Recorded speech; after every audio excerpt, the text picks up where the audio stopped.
अशहदु अन्ना मुहम्मदुर रसूलुल्लाह। साजिद साहब, आइए आपको एक डिबेट ऐसी दिखा देते हैं। बहुत दिलचस्प डिबेट हुई थी इसी को लेकर के, और यही पूछा गया था कि महिलाओं को तो हूर मिल जाएगी, पुरुषों को हूर मिल जाएगी, महिलाओं को क्या मिलेगा? आइए दिखा देते हैं। रशीदी साहब आइए। आ गया बताइए। बस यही रहिएगा जी बिल्कुल। आइए रशीदी, इधर आ जाइए। 72 हूरों वाली बात नहीं बताई कि वो 72 हूरों का जो बताया गया है मर्दों के लिए वो क्या है, क्या वो अय्याशी नहीं है वहाँ पे? और तो कुछ नहीं बताया कि ना शॉपिंग मॉल है ना लाइब्रेरी है। औरतों के लिए क्या है? फॉर एग्जाम्पल मैं बहुत अच्छे काम करती हूँ, सारे इस्लाम के रूल फॉलो करती हूँ, मैं जन्नत में जाऊंगी, मुझे वहाँ क्या मिलेगा? आप जन्नत में उन 72 हूरों की सरदार होंगी, और वो शोहर आपके बड़ा एजाज क्या हो सकता है? वही शोहर आपके, तो ये सरदार होंगे। नहीं, इससे बड़ा एजाज क्या हो सकता है? आपके शोहर भी अच्छे काम करते होंगे। अगर दोनों आदमी सुन लीजिए, अभी सुन लीजिए, सुन तो लीजिए, पूरा सुन लीजिए। आप उन हूरों की सरदार रहेंगे। नहीं, बाकी लोग तो सुन लें। अरे मैंने इंटरव्यू दिया हो, मुझे क्या सुना रहे हैं? ये फिर वही बात आती है जैसे मैंने जवाब दिया कि ये दुनिया के अंदर उन अच्छे अमाल की जज़ा है, उन अच्छे अमाल का सब, वहाँ अय्याशी का तस्वुर भी नहीं कर सकता। मौलाना साहब, मर्दों के लिए 72 हूरें और औरतों के लिए वही वाला शौहर जो यहाँ पर है, ये तो बड़ी गलत बात है। औरतों को भी कोई चॉइस दीजिए ना, औरतों के लिए भी कोई अट्रैक्शन रखिए। क्या औरतों का दिल नहीं है? ये क्या बात हुई? औरतों के लिए वही शौहर, अगर शौहर के साथ ना बनती हो, बेशक बहुत नेक हो, लेकिन इस दुनिया में शौहर ना पसंद हो, किसी तरीके से उसके साथ जो है गुजारा कर लिया, वहां जाके फिर वही गले पड़ जाएगा। ये तो अजीब सी बात है। और आप लोग 72 हूरे लेके घूमेंगे। ये सवाल मुझसे नहीं बनता, ये सवाल मुझसे नहीं बनता। ये सवाल आप अल्लाह से कीजिए जिसने जन्नत में मुसलमान के लिए ये चीजें रखी हैं। ये सवाल अल्लाह से बनता है। देखिए, मुझे सुन के हंसी भी आ गई मौलाना साहब, लेकिन रशीद साहब वो आपने बात ही ऐसी कही। अभी तक तो आपने ये कहा कि पुरुषों के लिए हूरे हैं। अब जो महिला ने पूछा आपसे, उसने कहा, आपने कहा आप हूरों की रानी बनेंगी। मतलब इससे बड़ा एजाज कुछ हो सकता है औरत के लिए? वाला है अल-खबीसातु लिल-खबीसीन वल-खबीसून लिल-खबीसात वत्तय्यिबातु लित्तय्यिबीन वत्तय्यिबून लित्तय्यिबात उलाइक मुबर्रऊन मिम्मा यक़ूलून लहुम मग़फ़िरतुन व रिज़्क़ुन करीम। नापाक औरतें नापाक मर्दों के लिए हैं और नापाक मर्द नापाक औरतों के लिए, और पाक औरतें पाक मर्दों के लिए हैं और पाक मर्द पाक औरतों के लिए। ये पाक लोग उन बदगोइयों की बातों से बरी हैं और उनके लिए बख्शिश और नेक रोजी है। अस्सलामु अलैकुम रहमतुल्लाहि व बरकातहू। आज 25 अक्टूबर है 2024, जुमा का दिन। तकरीबन इस वक्त टाइम हो रहा है 9:20 हो रहा है। अल्लाह, मेरी तबीयत ज़रा ख़राब है, बोलने की हिम्मत नहीं हो रही, खांसी आ रही है, बुखार भी है। और जब बुखार होता है ना तो बदन टूटता है, फिर बैठने को दिल नहीं करता, उठे बैठे किसी तरह भी चैन नहीं आता। लेकिन चूँकि वक्त करीब आ गया है तो बहुत कुछ लोगों को बताना बहुत ज़रूरी है, इसलिए मैं बहुत मुश्किल से आया हूँ आज वीडियो रिकॉर्डिंग करने के लिए, वीडियो बनाने के लिए। तो माफ़ी चाहता हूँ कि आज मैं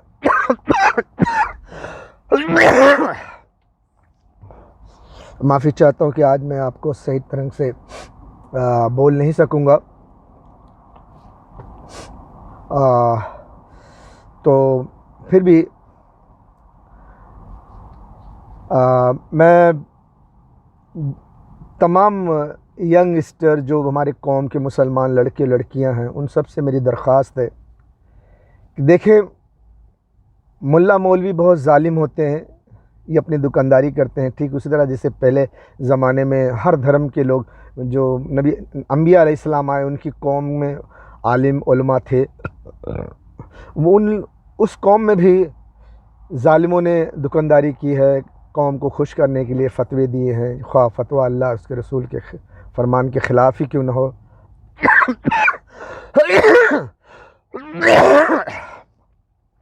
तो अल्लाह ने उन सब का ज़िक्र किया है कुरान में और बहुत सारी किताबों में। तो नबी अकरम सल्लल्लाहु अलैहि वसल्लम की उम्मत में भी ऐसे लोग हैं जो कौम को खुश करने के लिए फ़तवे देते हैं। तो मौलवी का ये फ़तवा मैं समझता हूँ गलत है, बहुत गलत है कि औरत का वही शौहर जो दुनिया में है वही शौहर जो जन्नत में मिलेगा, उसके सिवा और दूसरा नहीं मिलेगा। गलत है, गलत है, गलत है। पाक औरत है तो पाक दामन औरत के लिए पाक मर्द है, वो जिसे चाहे पसंद करे अपने लिए, बशर्ते कि वो मर्द भी उसे पसंद करे। और तो ये सोच कर कि तुम्हारा वही शौहर होगा, अपने अमाल बर्बाद न करो। ये मौलवी साले बहुत हरामी होते हैं। आप अल्लाह पर यकीन करें, अल्लाह किसी पर जुल्म नहीं करता। कुरान की ये सूरह नूर की आयत नंबर 26 में इसमें डाल दूंगा, आप पढ़ लो। कुरान की सूरह नूर की आयत नंबर 26। अल्लाह ताला ने साफ साफ बता दिया है कि पाक दामन औरत पाक दामन मर्द के लिए। अगर कोई पाक दामन मर्द पाक दामन औरत के लिए, अगर एक जोड़े में अगर कोई भी एक पाक है एक नापाक है तो दोनों एक नहीं हो सकते, अलग अलग उनका बोलेगा। जो पाक है वो पाक के साथ, जो नापाक है वो नापाक के साथ। तो अल्लाह क़यामत के दिन पाक पाक को अलग कर देगा, नापाक नापाक को अलग कर देगा। अब नापाक की अगर बख्शिश भी हो गई तो अपने बख्शिश वालों में जाइए, और जो पाक हैं वो अपने पाक वाले में जाइए और जन्नत में ऐश कीजिए। उनमें से जिसको जो पसंद करे शादी कर ले। तो ऐसा है। तो मुसलमान औरतों, एक तो ये है कि तुम दुनिया में आप ये फ़िक्र ना करो कि जिसे आप पसंद करेंगी वही आपको जन्नत में शादी करेगा, ऐसा नहीं है। आप अपने ख़ानदान में जिसे चाहें पसंद करें और उससे शादी करें, 19-20 कम ज़्यादा कर लिया करें, क्योंकि हर औरत ये पसंद करती है कि वो अपने से बहुत अच्छा पसंद करे। यानी मैं थोड़ी सी खूबसूरत हूँ तो ढेर सारा खूबसूरत मर्द चाहिए, मैं ढेर ज़्यादा खूबसूरत मर्द नहीं हूँ तो मुझे बहुत खूबसूरत औरत चाहिए। नहीं, दुनिया है ये, दुनिया के हिसाब से अपने ख़ानदान में जो आप पसंद करते हो, अपने ख़ानदान में गरीब परिवार जो लेबल है उसी लेबल में आप पसंद कर लो और शादी करो। अब आपको अगर बेहतरीन, ये मियाँ बीवी का जो प्यार होता है ये सबसे बेहतरीन प्यार होता है। औरत मर्द का ताल्लुक़ बड़ा प्यारा ताल्लुक़ होता है। सेक्स जो है तो बहुत अच्छी चीज़ है, और उसको अल्लाह ने भी लोगों को बताया है कि ये इंसान को बहुत पसंद है। हुब्बुस सहवात, अल्लाह ने ज़िक्र किया है कि इंसान को यही चीज़ सबसे ज़्यादा पसंद है। हाँ, है भी, और दुनिया में भी और आखिरत में भी यही चीज़ सबसे बेहतर है। तो अपने लिए एक अच्छा मर्द चुनिए और शादी कीजिए। औरत मर्द है तो एक अच्छी औरत चुनिए, शादी कीजिए। अगर बेहतर है तुम्हारे लिए तो नबी सल्लल्लाहु अलैहि वसल्लम का फरमान है कि तुम दीनदार चुनिए। मर्द हो तो दीनदार औरत चुनो, और औरत हो तो दीनदार मर्द चुनो। तो तुम दोनों अगर एक साथ रहोगे तो तुम्हारे लिए और बेहतर है। औरत भी दीनदार, मर्द भी दीनदार, औरत भी पाक दामन, मर्द भी पाक दामन, तो जन्नत में दोनों साथ। अगर नहीं हो सकता तो आप अपना अमल बर्बाद न कीजिए, आप नेक अमल कीजिए। आप चाहे मर्द हो ख्वाह औरत हो, आप नेक अमल कीजिए, करते जाइए। आप अपने पार्टनर की परवाह न कीजिए, करते जाइए, अपने लिए नेकी वहाँ जमा करते जाइए। और वहाँ जाने के बाद आप जब कामयाब हो जाएंगे, वहाँ जाने के बाद तो आप अपने लेवल के कामयाब लोगों से आप वहाँ जहाँ जिससे चाहें पसंद कर लें और उससे शादी कर सकती हैं। औरत भी जिससे चाहे शादी कर सकती है, मर्द भी जिसे चाहे शादी कर सकता है, बशर्ते कि जिससे वो शादी करना चाहते हैं वो भी राज़ी हो। जैसे दुनिया में आप किसी से ज़बरदस्ती शादी नहीं कर सकते, राज़ी होना चाहिए, वैसे वहाँ भी आप ज़बरदस्ती शादी नहीं कर सकते, राज़ी होना चाहिए। तो औरत के लिए बहुत आसान है, नकाब पहनना, 5 वक्त की नमाज़ पढ़ना, घर में ही रमज़ान का रोज़ा, घर में ही नमाज। बस कहीं जाना आना है तो नकाब पोश होकर जाइए। घर में शौहर है आपका जो ख्याल रखेगा, चाहे वो अच्छा हो चाहे बुरा हो।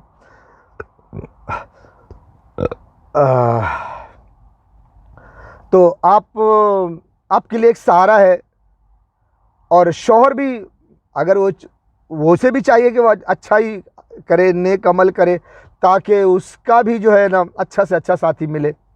अगर औरत गलत है तो आप अच्छा नेक अमल कीजिए, अपने औरत का साथ दीजिए, उसको कोशिश कीजिए, संवारिए। अगर नहीं संवरती तो जाने दीजिए, आपको अल्लाह ताला अच्छी औरत देगा। आप पाक दामन हो तो आपको पाक दामन वहाँ पर अच्छी औरत मिलेगी, आप उसको पाके खुश हो जाओगे। तो मैं पहले भी बता चुका हूँ कि सबसे बेहतरीन चीज़ है हुब्बुश शहवात, यानी मर्द औरत का जो मिलन है वो बेहतरीन लज्जत है और बेहतरीन चीज़ है। उससे बेहतरीन चीज़ दुनिया और आखिरत में नहीं है। अल्लाह ने भी कहा है कि हुब्बुश शहवात, यानी मर्द औरत को सबसे ज़्यादा शहवात पसंद है, प्यार पसंद है। तो जन्नत में भी सबसे ज़्यादा वही चीज़ है जो बहुत पसंद है। तो औरतों, अगर तुम्हें एक अच्छे मर्द का प्यार चाहिए, मर्द अगर तुम्हें एक अच्छी औरत का प्यार चाहिए, तो दुनिया में नेक अमल करो। क्योंकि दुनिया में एक औरत अगर खूबसूरत है तो ज़रूरी नहीं कि मरने के बाद वो ऐसी खूबसूरत रहेगी, नहीं। मरने के बाद वो उसके अमल के बिना पर वो खूबसूरती होगी। जितना वो पर्दा नशीर थी, जितना वो 5 वक्त की नमाज की पाबंद थी, तहज्जुद गुजार थी, रोज़ा रखने वाली थी, उस हिसाब से वो उतनी खूबसूरत होगी। ऐसे मर्द भी होगा, उसके ऊपर जो इस्लाम की ज़िम्मेदारी आयद होती है, अपनी बीवी की ज़रूरत पूरी करना, माँ बाप की खिदमत करना वगैरह वगैरह, जो भी है, अपनी कौम के बच्चों के लिए एजुकेशन के लिए ज़िम्मेदारी निभाना, अगर अल्लाह ने उसको वसात दिए तो, और आगे चल के दीन इस्लाम की हिफाजत करना, जद्दोजहद करना, अल्लाह की राह में जहाद करके इस्लाम की हिफाजत करना, मर्दों पर ये बहुत सारे अरकान फ़र्ज़ हैं। तो जब मुसलमान मर्दों पर ये सारे जो फ़राइज़ हैं, ये सब जब अंजाम देता जाएगा, तब उसका बुलंद मकाम उसे हासिल होगा। फिर वो अपने बुलंद मकाम के आधार पर वो नौजवान होगा, खूबसूरत होगा, खूबसूरत मर्दाना ताकत होगी, सब कुछ उसके आधार पर होगा। अगर एक मर्द दुनिया में बेहतरीन मर्द है और अपनी बीवी के साथ रह रहा है, बीवी उसके साथ बहुत खुश है क्योंकि वह दुनिया में एक खूबसूरत मर्द है, बीवी को जो चाहिए वो खूब अच्छी तरह से दे रहा है, तो औरत बहुत खुश है। औरत भले नमाजी है, बुर्के वाली है, परहेजगार है, तहज्जुद गुजार है, रोज़ा रखने वाली है, सब कुछ रखती है, लेकिन उसके साथ उसका शौहर बेनमाजी है, जुमा की भी कभी पढ़ लेता है, कभी नहीं पढ़ता, और इधर उधर फेसबुक, टीवी पर, यूट्यूब पर नाच गाने, डांस और दूसरे बुरे बुरे गंदे गंदे काम। और कुछ लोग ऐसे होते हैं, आगे चल के कहीं ना कहीं नाजायज़ संबंध कर लेते हैं। लेकिन उसके साथ साथ वो एक खूबसूरत मर्द भी है, जवान भी है, मर्दाना ताकत भी है, अपनी नेक बीवी की ज़रूरत को पूरी भी कर रहा है, लेकिन साथ साथ वो गुनाह भी कर रहा है। तो दुनिया में वो नेक बीवी उसके साथ तो खुश है, लेकिन उसके गुनाह के सबब कल वो उतना खूबसूरत नहीं रहेगा, वो उतना अच्छा मर्द नहीं रहेगा, उतना हैंडसम स्मार्ट नहीं रहेगा, उसके पास उतनी मर्दानी ताकत नहीं रहेगी कि वो अपनी बीवी को इस कदर खुश कर सके जैसा कि वो दुनिया में खुश कर सका। उसके अमाल के सबब उसको सब कुछ रहेगा। अब दुनिया में क्या है, मर्द की एक कैपेबिलिटी है, कैपेसिटी है, इतना परसेंट मर्द की कैपेबिलिटी होती है। ये मर्द इतना है तो दूसरा मर्द इतना होगा, 19-20 ऐसा कैपेबिलिटी है। ऐसे कल आखिरत में भी कैपेबिलिटी होगी एक एक मर्द की, लेकिन आखिरत में नेक अमल के सबब होगा।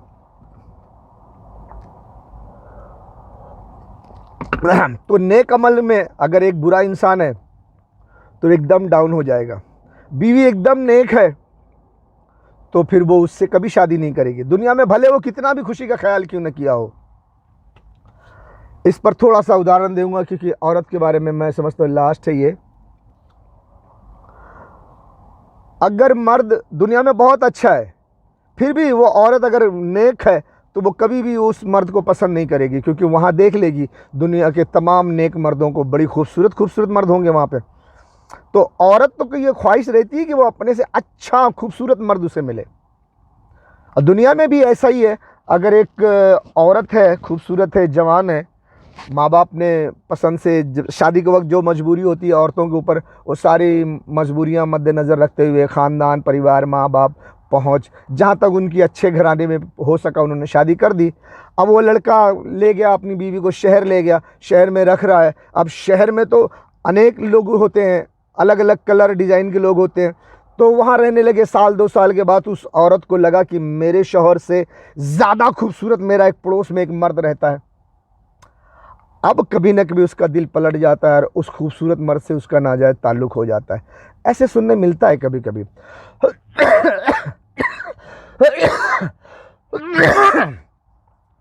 तो औरत उस मर्द को चाहने लगती है और उससे नाजायज़ संबंध कायम कर लेती है। थोड़े दिन के बाद वो पकड़े जाते हैं, बेचारे के नाम, उनका सबका नाम खराब होता है। तो ऐसा दुनिया में होता है। ये एक खसलत है, एक मजबूरी है। इंसान अपने से ऊंची नज़र से देखता है दूसरे को कि हमको ऊंचा मिले, मैं तो ऐसा हूँ लेकिन फिर भी मुझे जो मिले वो बहुत अच्छा मिले। कल क़यामत के दिन तो अच्छे अच्छे चेहरे नज़र सामने आएंगे, तो वो एक बदसूरत मर्द को कैसे पसंद करेगी? वो तो खूबसूरत मर्द को ही पसंद करेगी, जबकि उसको इजाज़त होगी, हलाल होगा कि भाई तू एक नेक पाक दामन औरत है, ये पाक दामन मर्द है, जो पसंद है तुझे पसंद कर ले। अगरचे वो मर्द भी तुझे पसंद करता है तो शादी कर। तो एक बदसूरत आदमी को कौन पसंद करेगी? नहीं करेगी। ऐसा वहाँ पे भी है। आज मैं ज़्यादा बोल नहीं सकता तो माफ़ी चाहता हूँ। औरतों को चाहिए कि नेक अमल करे, मर्दों को चाहिए कि नेक अमल करे और नेक अमल के ज़रिए से अपने आप को खूबसूरत हैंडसम जवान बनाए, खूबसूरत ब्यूटी क्वीन बनाए, ताकि आखिरत में उसको कोई अच्छा पसंद करे। एक औरत भी है दुनिया में बहुत खूबसूरत है, लेकिन उसको वहाँ गई तो वो बहुत हैंडसम एक मर्द नज़र आया। उसने उससे फरमाइश की कि मैं इस शख्स से शादी करूँगी। उसने कहा मेरे पास तुझसे ज़्यादा खूबसूरत औरतें, मैं नहीं करना तुझसे। फिर क्या करोगी? दिल टूट गया ना। फिर तो अच्छा उससे कम वाला ये वाला चलेगा, वो करेगा? नहीं जी मैं भी नहीं करूँगा। अच्छा ठीक है, मेरे लेवल के थोड़ा ऊपर वाला देखती हूँ, वो देखेगी तो बोलेंगे चला ये वाला, अच्छा ठीक है चला लेंगे। अब उसने शादी कर ली, हो गया। लेकिन जो तो 3rd क्लास का उसका शौहर है, जो जुमा नमाज पढ़ता था, बाकी नमाज भी नहीं पढ़ता था, उससे कौन शादी करेगा? फिर नहीं करेगी। वो बेनमाजी था, जा बेनमाजी से शादी कर, वो औरत से शादी कर जो बेनमाजी थी। ढूंढ अपने लायक। मौलवी जो होते हैं ना, सावधान 27 शेर लगा देते हैं। सावधान 27 शेर नहीं होता। मोटा चावल, पतला चावल, बासमती चावल सब अलग अलग कीमत की होती है भैया। मर्द भी ऐसे होते हैं, किसी भी लड़की को बहुत प्यार करते हैं, उससे शादी कर लेती जी, बहुत खूबसूरत है, हाँ, लेकिन 1.5 साल में वो उससे दिल भर जाता है, बोले इसको तलाक दो यार, फिर से नई शादी करेंगे। अभी एक पनवेल में एक हैदराबादी है, जानता हूँ मैं उसे। पनवेल में हैदराबादी है, असदुद्दीन ओवैसी साहब के गांव वाला, हैदराबाद का। उसने एक खूबसूरत लड़की देखी, फ़ौरन मैं शादी करूँगा जी, अपने माँ को, सब परिवार वालों को भेजा, मैं शादी करूँगा। कहीं ऐसा ना हो कोई दूसरा कर ले जाए। बड़ी खूबसूरत थी, शादी करा, और लोग बोले कि घर में पकाने वाला कोई नहीं है, ऐसा बड़ी तकलीफ है, जल्दी शादी कर दो जल्दी। अब लड़की वालों ने कर दिया शादी। उस लड़के का इतना मैंने सुना है कि ससुराल जाता है तो बोलता है कि हमको सादे पानी का चाय नहीं बनाने का, मिनरल वाटर का चाय बना के देने का। अपने लिए इतना फैशन करता है, इतना खाने पीने का ख्याल। और शादी करके लड़की को ले गया तो उसको वही दाल रोटी चावल, घर का सारा काम नौकरानी की तरह करवाता है। अब भाई शादी करके ले गया तो उसको भी खिला पिला, कुछ सेहत का ख्याल रख। 1 साल में उसको शादी हुई तो एक बच्ची पैदा हो गई। उसके बाद 1.25 महीना बीता, फिर ले गया अपने घर में। अब शादी जब डिलीवरी होती है तो बच्चियाँ बहुत कमज़ोर हो जाती है, थोड़ा उसका खाने पीने का ख्याल रखने का। नहीं, वही दाल चावल जो पकता है घर में वही खाओ, साग सब्जी वही खाओ, बस खा के घर का सारा काम करो। अभी 1.25 महीना हुआ है, ना उसको खिलाए ना पिलाए, कुछ नहीं। 6 महीने में, साल भर में उसकी हालत एकदम डाउन हो गई, उसका सेहत ख़राब हो गई, उसकी खूबसूरती जाती रही। तो उस शख्स ने कहा कि अब इससे मेरा दिल भर, उससे दिल भर गया, अब वो खूबसूरत नहीं है। उसको कोर्ट से तलाकनामा भिजवा दिया कि मैं तुझे तलाक देना चाहता हूँ, तो इस पे साइन कर दे। क्यों भाई?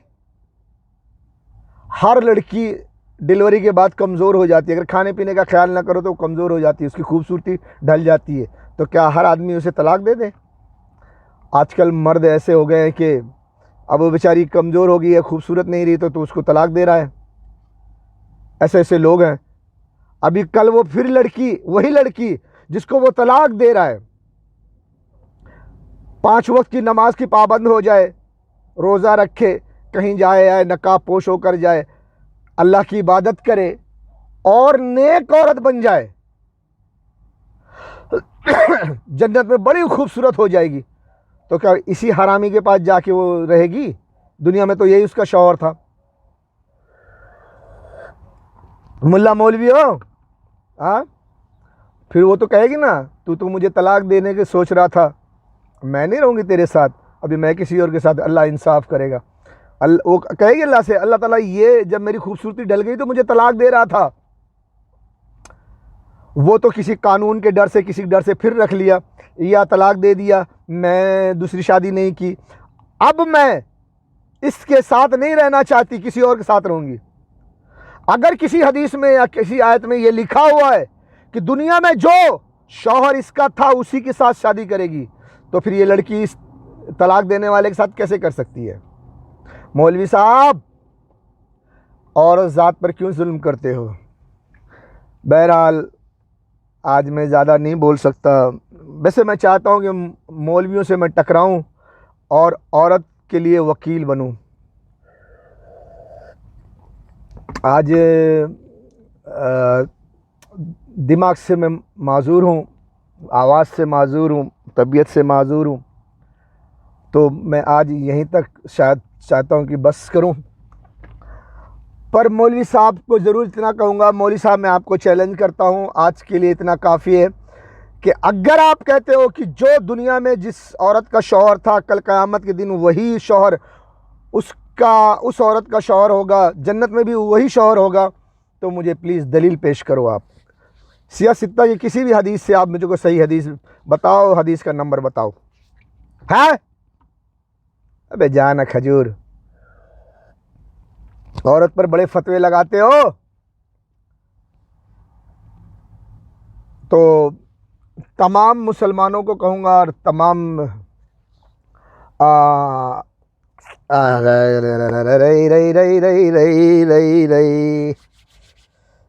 तमाम मेरी कौम की मुसलमान मर्द और मुसलमान औरतों से कहूँगा, ऐसे मुल्लाओं के फतवे से बचो, और बेहतर नहीं कि तुम खुद भी थोड़ा पढ़ा लिखा करो, थोड़ा सा अच्छे आलिम से राब्ता कायम किया करो। जो ऐसी बातें हैं जो मौलवी गलत फतवे देते हैं, किसी अच्छे पढ़े लिखे आलिमों से पूछ लो कि क्या ये मौलवी साहब जो फतवा दे रहे हैं सही है। थोड़ा सा खुद पढ़ो, थोड़ा सा जानकारी हासिल करो, उस बेस पर आप उससे सवाल करो कि यहाँ पर ऐसा लिखा हुआ है, आप ऐसा क्यों फतवा देते हो। तो आपका भी यकीन बढ़ेगा और आप मुसलमान होंगे और आप इस्लाम पर कायम होंगे और आपको ऐसी तमाम मुसीबतों से आप बच सकेंगे, गलत फहमियों से बच सकेंगे। और ये जो उलमा है जो गलत फतवे देते हैं इस्लाम के ख़िलाफ़, ये भी है, जब अल्लाह जुल्म नहीं करता तो तुम कौन होते हो जुल्म का फतवा देने वाले। तो गैर मुस्लिम भी इस पर बहुत एतराज़ करते हैं, उनको बहुत बुरा लगता है, मजाक उड़ाते हैं कि ये क्या बात हुई। अगर बीवी पर तो बड़ा जुल्म होता है भैया, और बीवी को पसंद भी नहीं है शौहर, फिर भी ज़बरदस्ती उसी से शादी करेंगे, दुनिया में भी उसी से शादी करवाएंगे और मरने के बाद जन्नत में भी उसी से करवाएंगे और कहेंगे कि मरने के बाद हमेशा की ज़िंदगी है। तो हमेशा हमेश के लिए उसी बुरे आदमी के साथ ज़बरदस्ती, तो औरत कैसे खुश रहेगी? नहीं खुश रहेगी जब तक कि उसकी पसंद का शौहर नहीं मिलेगा, वो खुश नहीं रह सकती। ज़बरदस्ती है, औरत को भी खुश रहने का हक़ है भाई। तो मर्द, मुसलमान कौम, तुम अपनी औरतों से मोहब्बत किया करो। मुसलमान औरत, तुम भी अपने ख़ानदान में शादी किया करो और जिससे शादी करो उससे मोहब्बत किया करो, उससे वफ़ा किया करो। सबसे पहली चीज़ है अपने शौहर से वफ़ा करना, अपने शौहर की फरमाबरदारी करना, और शौहर को भी फ़र्ज़ बनता है कि अपनी बीवी को पूरी आज़ादी देना। आज़ादी का मतलब ये नहीं कि आप कुछ भी करो, आज़ादी का मतलब ये है कि अपनी बीवी पर कंट्रोल करके एकदम उसको दबा के मत रखो। मैं पहले भी कह चुका हूँ कि बीवी पर ज़्यादा सख्ती करोगे टूट जाएगी, और एकदम लूज छोड़ दोगे तो तबाह बर्बाद हो जाएगी। थोड़ा सा ऐसा पकड़ के रखो, संभाल के रखो उसको कि वो बर्बाद भी ना हो, टूटे भी नहीं। खुश रखो, उससे बहुत प्यार करो, बड़ी मोहब्बत करो, विश्वास करो उस पर, और उसके घर परिवार से जुड़ा रखो। एक लड़की रहती है अपने घर परिवार से जुड़ कर रहती है ना, तो उसके अंदर शराफत, ईमानदारी, परिवार की मोहब्बत, अपने ख़ानदान की मोहब्बत, सब, अपने परिवार की इज़्ज़त, सबका ख्याल आता है। अगर आप अब उसके ख़ानदान से, परिवार से, माँ बहन भाई बाप सबसे जुदा कर दोगे और एकदम दबा के रखोगे, कंट्रोल में रखोगे, अपने किसी को आने जाने नहीं दोगे, तो फिर क्या होगा? फिर वो औरत फिर गलत कदम उठाएगी। क्यों? उसको फिर कोई लिहाज नहीं रहेगा, उसको घुटन सी महसूस होगी कि मेरा शौहर मुझको बहुत दबा के रखता है, फिर वो किसी और मर्द के चक्कर में पड़ेगी, फिर तुमको अच्छा नहीं लगेगा। प्लीज़ मोहब्बत करो तो मेरे जैसा करो। मैं किसी से मोहब्बत करता था, लेकिन ये और बात है, अल्लाह ने मुझे जुदा कर दिया। अपनी मोहब्बत की थोड़ी स्टोरी बोलता हूँ, शायद लोगों के लिए इसमें थोड़ी सी निशानी हो, क्योंकि मेरी सच्ची मोहब्बत, मैं समझता हूँ कि मेरी सच्ची मोहब्बत है। मैं शादी नहीं कर सका तो क्या हुआ, लेकिन ये उम्र भर मैं उससे मोहब्बत करूँगा, और ये मोहब्बत मैं समझता हूँ कि हर मुसलमान के दिल में होना चाहिए। सच्ची मोहब्बत बहुत बेहतर चीज़ है, इंसान को एक अच्छा इंसान बना देती है। अपनी जो मोहब्बत की दास्तां बताऊँगा उसमें आप सुनिए। क्योंकि ईरान पर डायरेक्ट अमेरिका इजराइल हमला नहीं कर सकते। अगर वो करते हैं डायरेक्ट ईरान पर हमला, तो ईरान पहली फुर्सत में इजराइल का नामो निशान मिटा देगा। इतनी मिसाइल्स उसके पास, इतने हथियार हैं, और वो इजराइल भी जानता है, अमेरिका भी जानता है, ब्रिटेन फ्रांस सभी जानते हैं, ऑस्ट्रेलिया भी जानता है। इसीलिए डायरेक्ट ईरान पर हमला कोई नहीं करेगा। क्यों? इजराइल खत्म हो जाएगा, इजराइल को सेव करना है। इसलिए ईरान को हिंदुस्तान से मारा जाए, हिंदुस्तान को इस्तेमाल करके ईरान को मारा जाए, ताकि ईरान अगर कोई जवाबी कार्रवाई करे तो वो हिंदुस्तान में करे, इजराइल सेफ रहे। इसीलिए ईरान को मारने के लिए हिंदुस्तान को चुना गया है। इन लाशों को, गोश्त के टुकड़ों को देखकर तुम्हें गैरत क्यों नहीं आती? तुम कैसे सोते हो? तुम कैसे पीते हो? तुम कैसे खाते हो? तुम कैसे जिंदगी गुजारते हो? ए बेगैरत हुक्मरानो, इन लाशों को, गोश्त के टुकड़ों को देखकर तुम्हें गैरत क्यों नहीं आती? तुम कैसे सोते हो? तुम कैसे पीते हो? तुम कैसे खाते हो? तुम कैसे जिंदगी गुजारते हो? ए बेगैरतो, ए जर्देलो, ए हुक्मरानो, तुम कब जागोगे? कब जागोगे? वो बेचारे फरियाद कर रहे हैं, बुला रहे हैं तुम्हें। कोई हाफिज कुरान आरबी चीफ साहब रसूलुल्लाह की उम्मत कट रही है, लोग उनके आज़ा के टुकड़े चादर में समेट रहे हैं। तुम अपने एटम बम और मिसाइलों के साथ तमाशा देख रहे हो। हमसे बर्दाश्त नहीं हो सकता, हम ये नहीं देख सकते, हम ये बर्दाश्त नहीं कर सकते। जुर्रत करो